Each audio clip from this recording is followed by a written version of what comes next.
नमस्कार, स्वागत है आप लोग के अपने channel study with Rakesh sir पे। तो जैसा कि आप लोग को मालूम है कि एक इम्पोर्टेंट जो महत्वपूर्ण टॉपिक है उनकी एक श्रृंखला मैं लेकर आया हूं, जिसका पहला वीडियो मैंने अपलोड कर दिया है।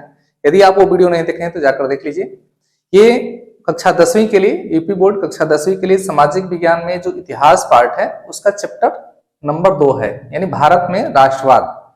देखिए, जितना मैं ये टॉपिक लिखा हूं सिर्फ ये मैं संकेत के लिए आपको लिखा हूं, ठीक है ना, कि इसमें आपको क्या क्या पढ़ना है मैं इस पूरी वीडियो में चर्चा करूंगा और मैं बताऊंगा कि ये टॉपिक जो है आप आधे से 1 घंटे में कैसे तैयार कर सकते हैं, ठीक है ना। देखिए, कंप्लीट गांधी इरा जो है, गांधी युग, यदि गांधी युग के बारे में आप लोग पढ़ लेंगे तो पूरा ये जितना आप टॉपिक देख रहे हैं ये पूरा का पूरा टॉपिक तैयार हो जाएगा। गांधी जी जैसे अफ्रीका से भारत आए तो उसके बाद की जितनी घटना है सब आपको तैयार कर लेना है। गांधी जी का आगमन कैसे हुआ, गांधी जी ने प्रथम कांग्रेस के अधिवेशन में कब भाग लिया, उसके बाद होम रूल लीग आंदोलन है, होम रूल लीग आंदोलन के बाद आप आएंगे तो रोल एक्ट एक्ट है, जैसा कि यहाँ पे हम लिखे भी हैं कि रोल एक्ट एक्ट अंग्रेजों ने लागू किया, जिसे न अपील न दलील न वकील का कानून भी कहा जाता है, जिसे काला कानून कहा जाता है, जिसे अपराध निरोधक कानून भी कहा जाता है। तो कई नामों से ये जाना जाता है आपका रोल एक्ट एक्ट 1919। तो रोल एक्ट एक्ट के खिलाफ जब आवाज उठाई गई तो आप लोगों को मालूम है कि जालियांवाला बाग हत्याकांड हुआ, जिसके बारे में आपको चर्चा करनी है। रोल एक्ट एक्ट लिख दिए हैं तो इसका मतलब ये नहीं कि केवल रोल एक्ट एक्ट के बारे में जाइए पढ़िए और जाकर के पेपर में छापाना है, ऐसा नहीं करना है। इसके बारे में पढ़िए कि इस रोल एक्ट एक्ट क्यों लागू किया गया, इसका कारण क्या था और भारत के वर्तमान स्थिति में रोल एक्ट एक्ट का क्या प्रभाव पड़ा, ये भी पढ़ना है आपको, ठीक है ना। ये महत्वपूर्ण टॉपिक है और बहुत लंबा चौड़ा इसमें आपको ध्यान देने की जरूरत नहीं है। हालांकि चैप्टर तो बहुत बड़ा है लेकिन बहुत ज्यादा पढ़ने की जरूरत नहीं है। इससे ज्यादा और इससे संबंधित जो भी मैं टॉपिक बताऊंगा, जो भी मैं बिंदु बताऊंगा उसको ध्यान दीजिएगा आप लोग। रोल एक्ट एक्ट के बारे में पढ़ लीजिए, ठीक है ना, जिसे काला कानून कहा जाता है।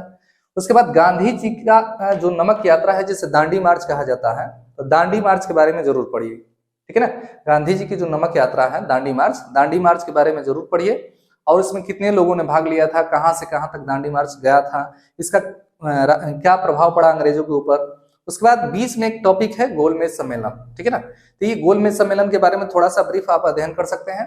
उसके बाद पूना पैक्ट के बारे में आपको पढ़ना है, इससे बहुविकल्पीय प्रश्न बनता है और मानचित्र का कार्य भी बनता है कि पूना पैक्ट किसके किसके बीच में हुआ था, कब हुआ था, कहाँ हुआ था और इसका कारण क्या था, पूना पैक्ट का कारण क्या था। तो पूना पैक्ट पे दीर्घ उत्तरीय प्रश्न आप लोग तैयार कर लीजिएगा, ठीक है ना। उसके बाद है कि भारत में राष्ट्रवाद का उदय, यानी भारत में राष्ट्रवाद का उदय का कारण क्या हुआ, याद रखिए, और भारत में राष्ट्रवाद के उदय का क्या प्रभाव पड़ा भारत में। यानी राष्ट्रवाद का मतलब क्या कि भारतीयों के अंदर राष्ट्र की भावना है, यानी राष्ट्र प्रेम की जो भावना है यही राष्ट्रवाद कहलाती है।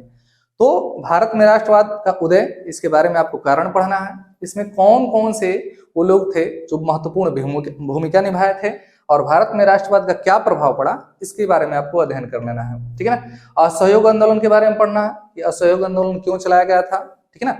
उसके बाद असहयोग आंदोलन किसने चलाया था, पूरा इसका प्रोसेस दीर्घ उत्तरीय, जैसा कि पिछले वीडियो में हम बताए हैं कि टोटल आपको दीर्घ उत्तरीय प्रश्न ही तैयार करना है, अति लघु उत्तरीय के चक्कर में और लघु उत्तरीय के चक्कर में पढ़ने की जरूरत नहीं है, ठीक है ना।